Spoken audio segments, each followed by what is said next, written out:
So class 12th की mathematics के लिए मैंने बहुत ही अच्छे नोट्स तैयार कर लिए हैं और हिंदी मीडियम वालों के लिए नोट्स एक प्रकार के वरदान होने जा रहे हैं। सो वीडियोस जितने भी आएंगे सब में आपको इसी तरह के हैंड रिटन नोट्स मिलने वाले हैं और क्लास 12th की मैथमेटिक्स मैं पूरी आपको शुरू से लेकर लास्ट तक कराने वाला हूं इस कोर्स में।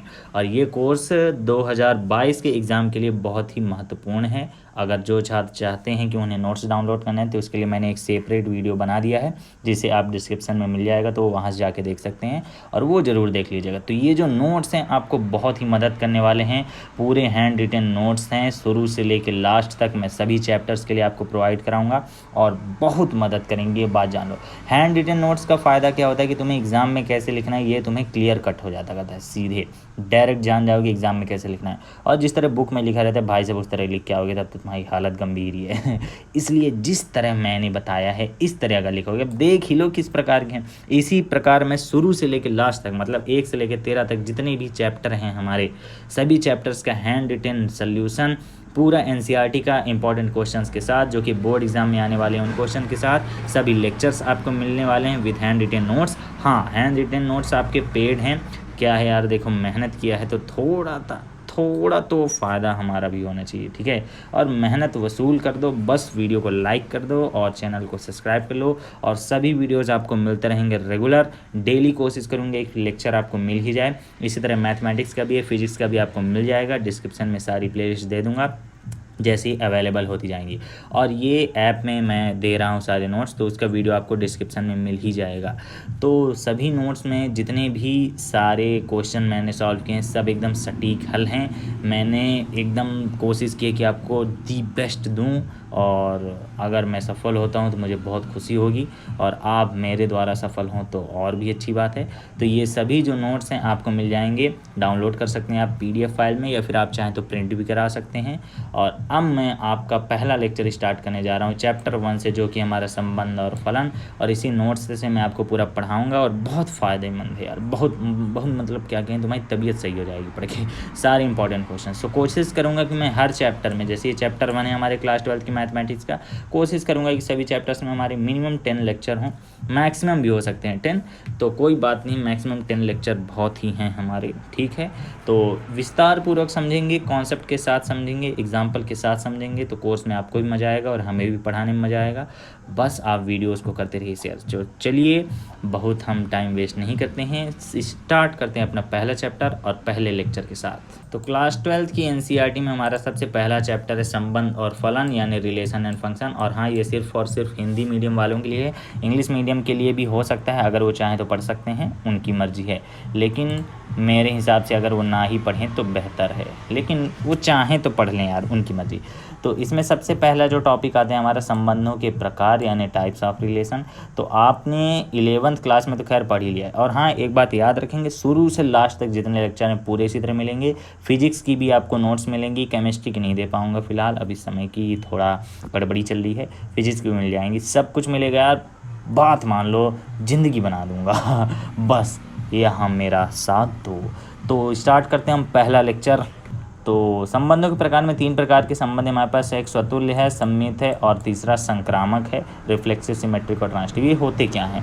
तो अगर हम इन्हें उस तरह समझें कि स्वतुल्य, सममित और संक्रामक का बेसिक मतलब क्या होता है, तो स्वतुल्य मतलब होता है स्व और तुल्य, मतलब कोई चीज़ खुद के बराबर हो।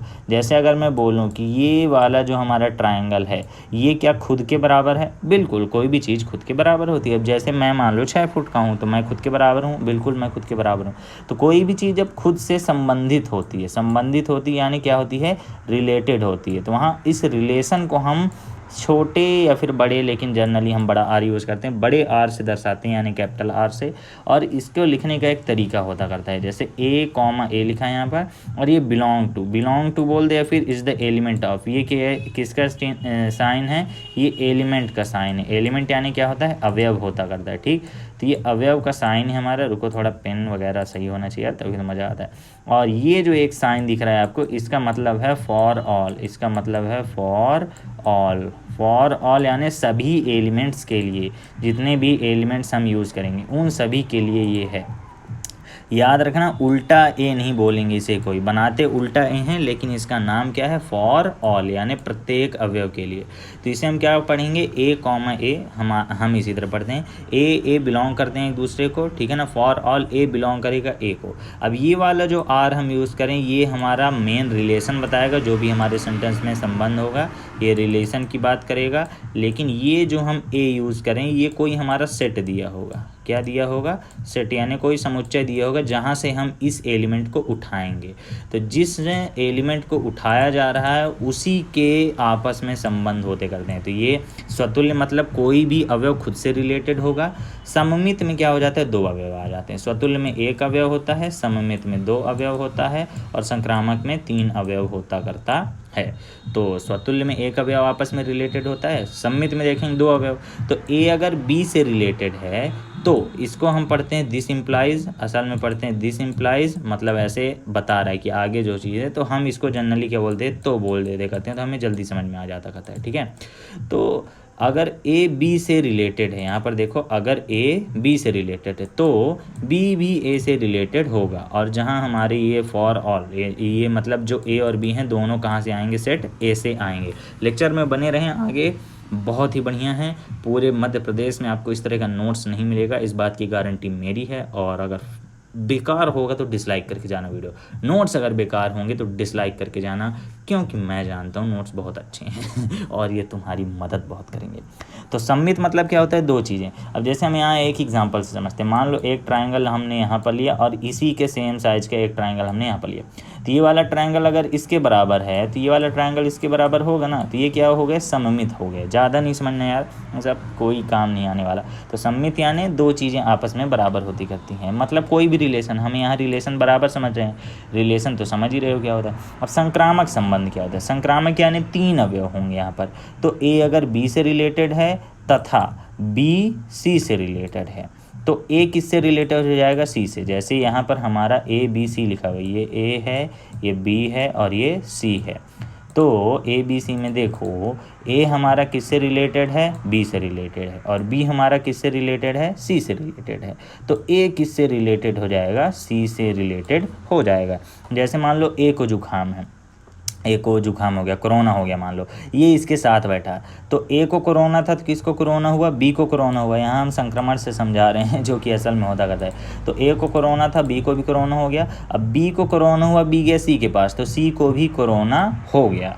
तो असल में क्या हुआ, ए को भी कोरोना, बी को भी कोरोना, सी को भी कोरोना। तो हम डायरेक्ट बोल सकते हैं कि ए और सी भी आपस में कोरोना के द्वारा जुड़े हुए हैं। कोरोना आ गया ना तो कुल मिला के ये जो संबंध है यहाँ पर कौन सा है, कोरोना है। कोरोना एक संबंध बता रहा है। तो संबंध आप जानते हैं, जनरली क्लास 11th का टॉपिक है तो मैं विस्तार में आपको नहीं समझाऊंगा, ऐसे ही समझना है। तो इसको हम गणितीय रूप में लिखते हैं, ए बी आपस में रिलेटेड हैं तथा बी सी आपस में रिलेटेड हैं, तो हम बोल देंगे ए और सी भी आपस में रिलेटेड होंगे। और ये लाइन हमें बताना कंपलसरी है कि ए बी सी हम ले कहाँ से रहे हैं, तो हम बोल देंगे for all A B C belong करते हैं समुच्चय ए को। वीडियो में पूरा बने रहें, वीडियो थोड़ा लंबा रहेगा लेकिन मदद करेगा, इस बात की गारंटी मेरी है। पूरी क्लास 12 की मैथमेटिक्स मैं आपको करा दूँगा। 2 से 3 महीने का कोर्स है, ज़्यादा नहीं। वैलिडिटी आपकी 10 मंथ की रहेगी। बहुत ही बढ़िया कोर्स होगा ये, और पूरा नोट्स के साथ रहेगा, तो टेंशन नहीं लेने का भाई लोग। पूरा लिखित भी मिलेगा और वर्बली भी मिलेगा, मज़ा आ जाएगा। तो इस प्रकार हम समझ लिए कि स्वतुल्य, सममित और संक्रामक क्या होता है। अब इसके लिखने के दूसरे तरीके भी होते करते हैं। लिखने का दूसरा तरीका क्या है, पहला तरीका तो है कि हम ए और बी आपस में लिख देते हैं ऐसे, और ये बिलोंग्स टू या फिर इज़ द एलिमेंट ऑफ का साइन लगा के आर लिख देते हैं। और तरीका नंबर 2 क्या है कि ए रिलेटेड टू बी, डायरेक्ट हम लिख देंगे ए रिलेटेड टू बी, इसको ऐसे ही पढ़ते भी हैं। और यहाँ पर क्या है, A B belongs to R, A B belongs to R, B C belongs to R, A C belongs to R, इस तरह पढ़ना है हमें, ठीक है। तो अब हम कुछ एग्जांपल्स ले लेते हैं यहाँ पर, उदाहरण जिसे हम बोलते हैं। और हाँ, ये नोट्स डाउनलोड करने के लिए मैंने सेपरेट वीडियो बना दिया है, वो डिस्क्रिप्शन में मिल जाएगा, वहाँ से देख लेना, ठीक है। बहुत बढ़िया वीडियो है वो, और उसमें मैंने बहुत ही अच्छा अपने ऐप के बारे में भी बताया। मेरा ऐप लॉन्च हो गया यार, मामूली बात है। चलो यहाँ देखो, तो उदाहरण में देखते हैं। पहला हम इसका कॉन्सेप्ट समझेंगे। तो पहला क्वेश्चन है, मान लीजिए कि टी किसी समतल में स्थित समस्त त्रिभुजों का एक समुच्चय है। तो मैंने तुम्हें यहाँ पर क्या बताया था कि सबसे पहले तुम्हारे पास दो चीज़ें होंगी, एक कोई संबंध होगा और एक कोई समुच्चय होगा। हर क्वेश्चन में दो चीज़ें होंगी, एक कोई संबंध होगा और एक कोई समुच्चय होगा, ठीक है। तो टी किसी समतल में स्थित समस्त त्रिभुजों का समुच्चय है, एक चीज़ दिया हुआ है। तो सबसे पहले हम सवाल में लिख दिया है हल। लिखने का तरीका देखो, तरीका सही करोगे तभी नंबर पाओगे। यहाँ पर क्या बोला मैंने कि टी बराबर दिया है हमें किसी समतल में स्थित समस्त त्रिभुजों का समुच्चय, ये हो गया। अब उसमें बोला है कि समुच्चय टी में, यहाँ पर जो हमारा समुच्चय ए ले रहे थे ना, ये ए जो ले रहे थे, तो यहाँ ए की जगह हमें टी दिया हुआ है, तो दिक्कत वाली बात नहीं। टी में आर एक रिलेशन दिया हुआ है, क्या दिया हुआ है कि T1 T2 इस प्रकार है। इसका मतलब होता है सच दैट, ये जो दो डॉट ऐसे ऐसे आ जाते हैं इनका मतलब होता है सच दैट पढ़ते हैं इन्हें, ठीक है। और हिंदी में बोलते हैं जबकि, हिंदी में जबकि और इंग्लिश में सच दैट। सच यानी ऐसा होता है, दैट यानी कि, सच यानी ऐसा, ठीक, पढ़े हो ना। You are such a fool, you are such an intelligent boy. तो ऐसा है कि, ये दोनों ऐसे हैं कि, तो हम तो यही पढ़ते हैं यार, ऐसे हैं कि, सच दैट भी पढ़ लेते हैं कभी कभार। हिंदी माध्यम के छात्र हैं हम दोस्तों। तो चलो चलो चलो स्टार्ट करते हैं, बकवास नहीं करते। तो T1 T2 इस प्रकार है कि T1 T2 के सर्वांग सम है, और T1 T2 हैं क्या हमारे, ये क्या हैं हमारे त्रिभुज हैं। अब देखो समस्त त्रिभुजों का समुच्चय है, तो जो भी एलिमेंट यहाँ पर हम लेंगे वो लेंगे त्रिभुज ही होगा। तो T1 T2 के सर्वांग सम है। सर्वांग सम मतलब होता है सर्व अंग समान, सर्व अंग समान यानी सभी अंग उसके समान होते करते हैं। तो T1 T2 आपस में एक दूसरे से रिलेटेड क्या है, सर्वांग सम के द्वारा। तो यही हमारा आर कहला रहा है, जो बीच का संबंध है वो क्या है, आर है। ओके, कलर बदलते हैं, मजा आएगा। तो ये एक संबंध है, सिद्ध कीजिए कि यार एक तुल्यता संबंध है। अब यहाँ पर देख रहे हो ये एक नया शब्द हमें तुल्यता मिल रहा है, तो यहाँ पर नोट देखो यार, यदि कोई संबंध आर स्वतुल्य, सम्मित व संक्रामक तीनों हो तो वह तुल्यता संबंध यानी इक्विवेलेंस रिलेशन कहलाता है, ठीक है। तो ये तो हम जान गए तुल्यता संबंध के। अब इनमें से अगर कोई एक भी नहीं हुआ तो वो तुल्यता संबंध नहीं होगा। जनरली हम देखते हैं स्वतुल्य है तो संक्रामक, स्वतुल्य संक्रामक होता ही होता करता है, ठीक है। तो यहाँ पर आ जाते हैं हम आगे। तो दो चीज़ें दी हैं टी और आर, बहुत विस्तार से मैं आपको बताने वाला हूँ, इसलिए वीडियो लेंदी है, लेकिन वीडियो बहुत फ़ायदेमंद है। बकवास रहेगी बीच बीच में ऐसा लगेगा, लेकिन मैं कमज़ोर से कमज़ोर स्टूडेंट के लिए भी ये वीडियो बना रहा हूँ कि अगर कमज़ोर से कमज़ोर आदमी भी देख रहा है तो उसके टोटल समझ में आ जाए। हाँ, तो यहाँ पर हम देखते हैं कैसे करना है आगे क्वेश्चन को। तो यहाँ हमें तीनों चीज़ें करनी है, सिद्ध करने तुल्यता संबंध है। तो जब सॉल्व करेंगे तो पहले लिख देंगे दिया क्या क्या है, एक समुच्चय दिया होगा और एक संबंध आर दिया होगा। उसके बाद हमें तीनों हेडिंग डालनी होगी, ऐसे स्वतुल्य संबंध, फिर सममित संबंध और फिर एक संक्रामक संबंध। अब इन्हें करना कैसे है, तो ये अगर इस तरह वाले सवाल है, मतलब गणित वाले सवाल नहीं, मतलब ऐसे थ्योरी वाले सवाल है, जैसे ही वाला सवाल है ऐसे बहुत सारे सवाल हैं, सभी लेक्चर्स देखोगे तब समझ में आ जाएगा। तो इसमें क्या है कि ऐसे लिखना होता है। सबसे पहले तो स्वतुल्य संबंध, स्वतुल्य में कितना अवयव चाहिए, एक अवयव चाहिए, तो हमने मान लिया T1 माना, कहाँ से, टी क्या है हमारा, समस्त त्रिभुजों का समुच्चय है। तो बहुत सारे त्रिभुजों के समुच्चय से हमने एक त्रिभुज मान लिया टी। अब हम बोल दिए यहाँ पर हमारा क्या हो रहा है, T1 और T1 आपस में रिलेटेड हैं। ओ सॉरी, यहाँ पर हमारा आर होगा, इसे कहते हैं जल्दीबाजी में निशाना गलत कर देना। यहाँ आर होगा, सुधार लेना यार, नोट्स में भी सुधार दूंगा, PDF अपलोड कर दूंगा जब, ठीक है। तो यहाँ आर है, T1 और T1 आपस में क्या है, रिलेटेड है, क्योंकि प्रत्येक त्रिभुज स्वयं के सर्वांग सम होता है। अब हम ये फालतू बात पूछेंगे, ये त्रिभुज खुद के बराबर है, अगर ये 5 सेंटीमीटर है तो 5 ही सेंटीमीटर है, बिल्कुल है यार, ये क्या है, हर चीज़ खुद के बराबर होती है। तो अतः आर स्वतुल्य है। लिखने का तरीका देखना है तुम्हें, लिखने का तरीका क्या है, पहले यहाँ पर हमने मान लिया, फिर इसके बारे में बता दिया ये चीज़ ऐसी है, क्यों है, क्योंकि ये कारण देना बहुत ज़रूरी है, कारण ये देना इंपॉर्टेंट है, और अतः यार स्वतुल्य है, ठीक है। और उसके बाद सम्मित संबंध में आते हैं। सममित में कितने अवयव चाहिए भाई साहब, 2 अवयव चाहिए। तो मान लिया हमने T1 और T2 कहाँ से आ गए हमारे पास, टी से, टी एक समुच्चय था, बड़ा वाला समुच्चय, उससे 2 अवयव हमने उठा लिए। अब यहाँ हम बोलेंगे, देखो देखो देखो, तो जो हमारा सममित का सूत्र है वो क्या है, ए बी एक दूसरे से रिलेटेड हो तो बी ए भी एक दूसरे से रिलेटेड होंगे, मतलब वो रिवर्स हो जाता करता है, ठीक है। तो यहाँ हम रिवर्स भी करेंगे। तो यहाँ देखो T1 और T2 आपस में रिलेटेड हैं, इसका मतलब क्या हुआ कि T1 T2 के सर्वांग सम है, जो हमारा रिलेशन है कि T1 T2 के सर्वांग सम है, ये रिलेशन है।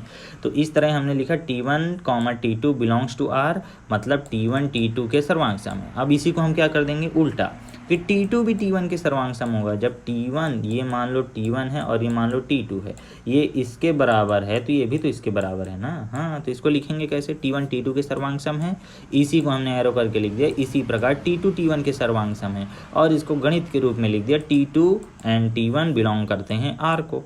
हो गया ना। तो इसलिए हम बोल देंगे T1 T2 belongs to R, this implies T2 T1 also belongs to R। For all T1 and T2 कहाँ से ले रहे हैं हम, सेट A से। हमेशा याद रखें कि इधर साइड जो है ये एक रिलेशन है, ये एक रिलेशन है, और इधर साइड जो है ये एक सेट है, समुच्चय है। बस इतना नहीं बोलना है तुम्हें। अतः आर क्या हो गया, सम्मित हो गया। अब सम्मित के बाद संक्रामक की बात करते हैं। तो संक्रामक क्या है, 3 अवयव चाहिए यहाँ पर। तो हमने मान लिया T1 T2 एंड T3। ये कहाँ से आएंगे, हमारे बड़े वाले समुच्चय T से। अब यहाँ हम देखते हैं, यहाँ हम क्या देखते हैं कि T1 T2 की सर्वांग सम है। सही बात है, पहले 2 लेते हैं, पहला एक दूसरे से होगा। तो T1 T2 के सर्वांग सम है तथा T2 T3 के सर्वांग सम है। तो इसका मतलब तो ही होता है, मैं तो ही पढ़ता था, जब पढ़ता था तो बहुत डिस्टर्ब आदमी था मैं। तो T1 T3 के सर्वांग सम हो जाएगा। तो जब T1 T2 से रिलेटेड है, T2 T3 से रिलेटेड है, तो T1 T3 से रिलेटेड हो जाएगा इस तरह, जो ये हमने यहाँ पर समझा था, ठीक है। उसी प्रकार ये हो जाएगा। अब यहाँ हम गणितीय रूप में लिख देंगे। तो यहाँ बोल दिया, इसीलिए फार्मूला जो होता है ना, ये जो मैंने तुम लोग के यहाँ पर संक्रामक का फार्मूला बताया, तो कोई ये गंदा चीज़ हटा दो। ये फार्मूला आपको याद रखना पड़ेगा, फार्मूला हर जगह काम आने वाली है। जो फार्मूला है A B belongs to R तथा B C belongs to R, this implies A C also belongs to R, और for all A B C belongs to A क्या है, एक सेट है। तो यहाँ हम T1 T2 T3 माने हैं ए बी की जगह।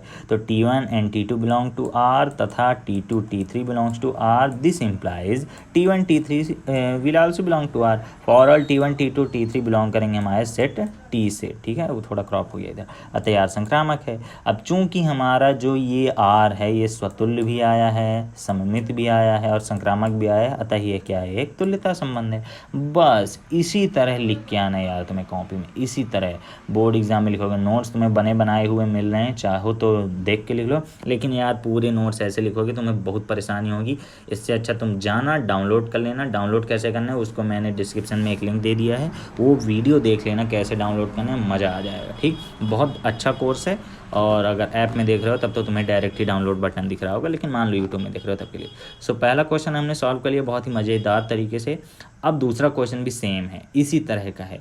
यहाँ पर हम क्वेश्चन देखते हैं। तो मान लीजिए कि L, वहाँ पर क्या था, T था। L किसी समतल में स्थित समस्त रेखाओं का एक समुच्चय है। एक बात याद रखें कि मेरी वीडियोज़ लंबे हैं, लेकिन वीडियो में मैं आपको एवरी सिंगल थिंग बता रहा हूँ, कोई भी चीज़ आपकी स्किप नहीं कर रहा हूँ। और मैं चाहता हूँ कि तुम चाहे कमज़ोर छात्र हो चाहे बहुत होशियार हो, पूरा समझ में आए। वीडियो लंबा है, 2x 1.75 की स्पीड में लगा के देखो ताकि बोरिंग ना लगे, और बोरिंग नहीं लगेगा, कोशिश करूँगा इंटरेस्टिंग वीडियो हो। और मेहनत का फल तो मिलता ही है, आपको भी मिलेगा, हमें भी मिलेगा। मान लीजिए कि L किसी समतल में स्थित समस्त रेखाओं का समुच्चय। पहले त्रिभुजों का समुच्चय लिए थे, अब किसका है, रेखाओं का समुच्चय है, ठीक है। अब यहाँ हम जानते हैं 2 चीज़ें होंगी, एक समुच्चय दिया होगा, एक संबंध दिया होगा। तो समुच्चय L दिया थी, हमने लिख दिया यहाँ पर। अब R यानी रिलेशन क्या दिया है कि L1 L2, वहाँ T1 T2 लिया था, यहाँ L1 L2 है। ये L1 L2 पर लंब है, लंब यानी परपेंडिकुलर, ये ऐसे लंब होता कहता है ना, 90 डिग्री बन जाता है। तो L1 L2 पर लंब है, इसमें L में परिभाषित के संबंध है। सिद्ध कीजिए कि R सममित है। क्या बोला है, सममित है, किंतु ना तो स्वतुल्य है और ना ही संक्रामक है। स्वतुल्य और संक्रामक दोनों नहीं। ये सभी जो एग्जाम्पल हैं NCERT के हैं और बोर्ड एग्जाम में तुम्हें, तुम चाहे MPBSC को, चाहे CBSE को, चाहे किसी भी बोर्ड के, तुम्हारे लिए ये फ़ायदेमंद है और पूरा समझ में आएगा। एकदम बेसिक से एडवांस तक का समझाऊंगा। अच्छे क्वेश्चन भी आएंगे, अभी तो लल्लू टाइप के क्वेश्चन चल रहे हैं तुम्हारे। तो स्वतुल्य सममित संक्रामक है नहीं है, सममित बस है, ये सिर्फ और सिर्फ सममित है। अब ये हमें प्रूव करना है।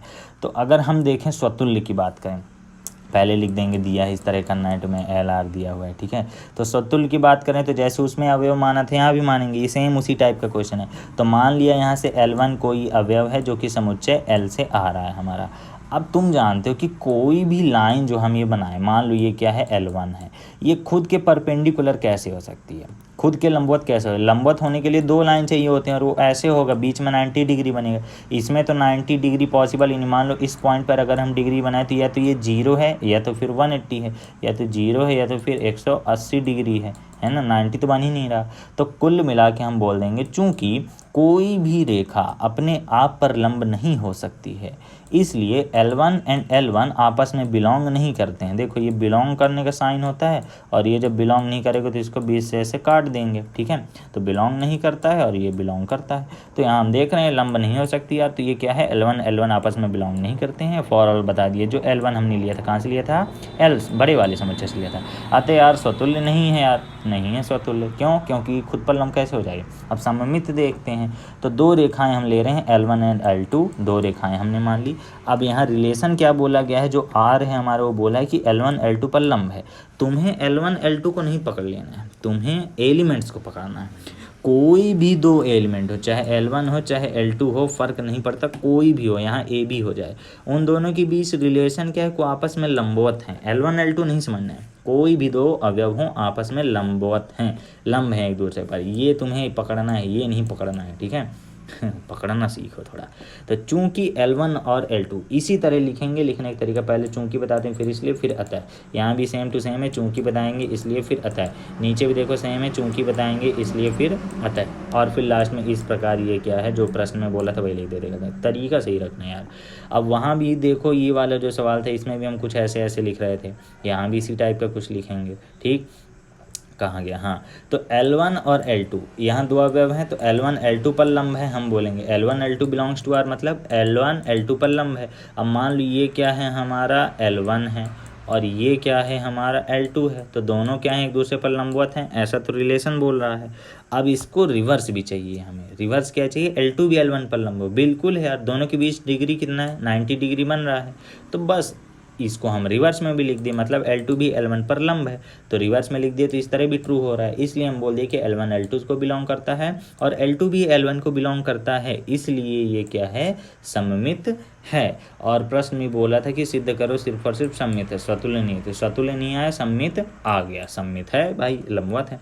अब संक्रामक देखो, इसको समझना है तुम्हें। अगर हम तीन लाइन ले लें L1 L2 L3, जैसे ये क्या था, हमारा L1 था, ये L2 था, इसी तरह लेंगे तो ये L1 मान लिया, ये L2 मान लिया, ठीक। ये L1 है, ये L2 है, नहीं इसको L1 मानते हैं और इसको L2 मान लेते हैं। चलो इसको, इस वाले को L2 मान लेते हैं, ठीक है। अब हमें L3 एक लाइन चाहिए होगी, तो ये कलर ले लेते हैं। चलो तो इसमें हमने बोला कि L1 L2 पर लंब है, बिल्कुल है, L1 L2 पर लंब है। अब दूसरा बोलते हैं L2 L3 पर लंब है, तो L2 के लंबवत एक लाइन बनानी है, क्या बनानी है, L3। तो L2 के लंबवत L3 कैसे बनेगा, ऐसे बनेगा, ये बन गया हमारा L3। तो L1 L2 से रिलेटेड है, L2 L3 से रिलेटेड है।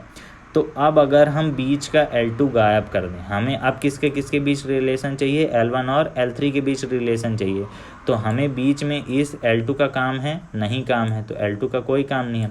तो L1 और L3 के बीच जो लंबवत है वो दिख रहा है, L1 ये L3 है, ये L1 है, ये एक दूसरे के क्या लंबवत हैं, नहीं। तो L1 L3 पर कभी भी लंब नहीं हो सकता है, बल्कि L1 L3 के समांतर है। समांतर कैसे, ये यहाँ से जा रहा है, यहाँ से जा रहा है, दोनों के बीच जो अंतर है वो कितना है, बराबर है। समांतर रेखा है ना, तो कोई भी रेखा खुद के समांतर हो सकती लेकिन खुद पर लंबवत नहीं हो सकती, ये बात हमें याद रहे, क्योंकि आगे चल के जैसे ही वाला क्वेश्चन है ना, लंबवत का पूछा है, आगे ये समांतर हो जाएगा, सेम क्वेश्चन। तो हमने यहाँ पर बोल दिया कि L1 L2 पर लंब है, तथा लगाना बहुत जरूरी है, क्योंकि फार्मूले में भी, फार्मूला देखो संक्रामक घेरा, A B belongs to R, तथा लगा है, फिर B C belongs to R, है ना। तो तथा लगाना बहुत जरूरी, क्योंकि दो बातें आ रही हैं यहाँ पर। तो ए बी मतलब L1 L2 पर लंब है, तथा L2 L3 पर लंब है, लेकिन हमारा L1 L3 पर लंब नहीं है, बल्कि क्या है, समांतर। इसलिए हम बोलेंगे कि L1 L2 को बिलोंग करता है तथा L2 L3 को बिलोंग करता है, लेकिन L1 L3 को बिलोंग नहीं करता है, अतः यह संक्रामक नहीं है। तो जो प्रश्न बोला था सिद्ध हो गया। प्रश्न क्या बोला था कि सममित है किंतु ना तो स्वतुल्य ना ही संक्रामक, सिद्ध हो गया। लो हमने लास्ट में लिख दिया। तो लिखने का तरीका सही रखना है जिस तरह वीडियो में बताया गया है, और बहुत बढ़िया है, बहुत बढ़िया नंबर पाओगे। जो कॉपी चेक करेगा वो मगन हो जाएगा तुम्हारे एकदम। और ये नोट्स डाउनलोड कर लेना, बार बार बता रहा हूँ। और अगर परेशान करोगे देखो PDF में पासवर्ड डाल दूंगा, PDF है मस्त, फ़ोन में चल जाएगी, एकदम कंप्रेस्ड है, एक 1.5 MB के रहेंगे यार, 2 MB की डाउनलोड कर लेना, फ़ोन में आ जाएंगे, बढ़िया प्रिंट करा लेना तुम लोग, ठीक है। तो इस प्रकार ये क्वेश्चन था। अब इसी तरह का और क्वेश्चन हमारे पास, जैसे ये वाला क्वेश्चन, ये गणितीय रूप का क्वेश्चन है, ठीक। तो ये गणितीय रूप वाले क्वेश्चन हम करेंगे अब, ठीक है। तो ये वाला क्वेश्चन के बाद फिर मैं कर दूंगा अलविदा, क्योंकि वीडियो बहुत लंबा हो जाएगा तो फिर देखोगे भी नहीं। और पॉइंट 1 जो है इसके आप कुछ क्वेश्चंस लगाएंगे और मैं तो खैर सारे क्वेश्चंस ही कराऊंगा, तो धीरे धीरे आपकी स्पीड बढ़ेगी आगे चल के, क्योंकि अभी तो मैं आपको बेसिक समझा रहा हूँ। तो अभी आपने थ्योरी वाले क्वेश्चंस देख लिए, ये वाले जो थे, ये वाले मतलब ये L1 L2 पर लंब है, समुच्चय दिया था। अब ये किस रूप में थे हमारे, ये हमारे निर्माण रूप में थे। अब हमें रोस्टर फॉर्म वाले सेट मिलेंगे, जैसे हमारा क्वेश्चन नंबर 4, ये थोड़ा IMP क्वेश्चन है। IMP यानी क्वेश्चन दमदार नहीं है, क्वेश्चन में दम नहीं है, कॉन्सेप्ट में दम है इसके, ठीक है। तो कॉन्सेप्ट समझना है। सिद्ध कीजिए कि समुच्चय, एक समुच्चय दिया हुआ है 1 2 3, तो 1 2 3 का नाम नहीं बोला तो हमने इसको मान लिया गया है ए। यहाँ पर मुझे असल में लिखना चाहिए माना, लेकिन हो गया मैं कुछ भी लिख सकते हैं यार, मैं देखो कुछ भी लिख सकता हूँ, ठीक है। माना लिख लो, चाहे तुम दिया है लिख लो, तुम्हारी अरे यार मिटाना था, क्या हो रहा है, कोई बात नहीं, होता रहता मेरे साथ। तो समुच्चय क्या दिया है 1 2 3, हमने ये बोल दिया। इसमें आर दिया, देखो ये इस तरह बना बनाया दिया हुआ है, बना बनाया दिया हुआ है, 1 1 2 2 3 3 1 1 2 2 3 दिया हुआ है। तो ये हमने लिख दिया, ए भी दिया है आर भी दिया है, ठीक है। तो ए और आर हमने लिख दिया खुशी मन से। अब यहाँ हमें चेक करना है, स्वतुल्य है परंतु ना तो सम्मित ना ही संक्रामक। अब देखो सिद्ध कीजिए जब सवाल में बोल दे, सिद्ध कीजिए का मतलब ये होता है कि हमें टेंशन फ्री हो जाना है, और नहीं भी आएगा तो भी सही करके आएंगे क्योंकि आंसर पता है। तो आंसर क्या पता है कि स्वतुल्य है परंतु सममित नहीं है और ना ही संक्रामक है। तो चलो स्वतुल्य की पहली हेडिंग हमने डाल दी, स्वतुल्य संबंध लिख देना, मैं ऐसे ही लिखता हूँ। और इस थर्मो को इग्नोर करो यार, ये कहाँ से आ गया, फोटो खींचते वक्त आ गया होगा। तो यहाँ स्वतुल्य में एक ही अवयव चाहिए होता है। तो अगर हम देखें कि ये भी रोस्टर फॉर्म में, तो कोई एलिमेंट अगर यहाँ से लेंगे, अब कोई भी एलिमेंट लेंगे कहाँ से, यहाँ से लेंगे। ये जो ए दिया हुआ है, ए ही है जहाँ से सारे एलिमेंट आएंगे, बाकी कहीं से नहीं आएंगे। और आर दोनों एलिमेंट्स के बीच संबंध दिया हुआ है, ठीक। तो यहाँ हम पहले तो सूत्र लिख दिए। देखो गणितीय रूप में जब लिखोगे तो पहले सूत्र जरूर लिखना है, जिस तरह मैंने लिखा है। तो ए बिलोंग करते हैं आर को, इसको क्या बोलेंगे, A belongs to or for all A belongs to A. ए यहाँ पर कोई भी एलिमेंट हो सकता है, ए यहाँ पर 1 भी हो सकता है, 2 भी हो सकता है और 3 भी हो सकता है। क्यों, क्योंकि ये जो ए है ये असल में ये सेट को रेफ़र करता है, ठीक है, याद रखना। और ये एलिमेंट इसके अंदर ये जो 1 2 3 भरा हुआ है उसको दर्शा रहे हैं, कोई दिक्कत नहीं आनी चाहिए, दिक्कत आएगी तो बहुत पीटूंगा तो यहाँ हमने बोल दिया कि यहाँ हम देख रहे हैं कि 1 1 हो गया, 2 2 हो गया, 3 3 हो गया। मतलब एक ही जगह अगर हम कुछ भी रखते हैं, एक ही जगह हम 1 1 रख दें, ये एक ही जगह हम 1 रख दिए, 1 रख दिए, है ना। तो हम देखते हैं 1 1 जो है ये हमारा सेट ही दिख रहा है डायरेक्ट, ये 1 1 इसका एलिमेंट है ना, सेट हमारा आर है, तो सेट में जो हमारा एलिमेंट है 1 1 है, बिल्कुल दिख रहा है। तो जाहिर सी बात है ये क्या होगा, स्वतुल्य होगा। 2 2 भी दिख रहा है, 3 3 भी दिख रहा है, तो मतलब ये स्वतुल्य है। ये गणित रूप वाला है, थ्योरी वाला नहीं है, तो ये स्वतुल्य है। सममित देखते हैं, सबसे पहले फार्मूला लिख दिया, क्या है, ए बी आपस में रिलेटेड हैं तो बी ए भी आपस में रिलेटेड होगा। ए बी कहाँ से लेंगे हम, समुच्चय ए से लेंगे। अब यहाँ हम एलिमेंट्स मान सकते हैं और मानना भी चाहिए, गणितीय रूप वाले में यही फ़ायदा, ज़्यादा लिखना नहीं रहता है, समझ लो उसको बस। तो यहाँ हम मान लेते हैं। अब ये ए बी मानोगे कहाँ से मानोगे, यहाँ पर बता दिया है ए बी मानेंगे कहाँ से, समुच्चय ए से।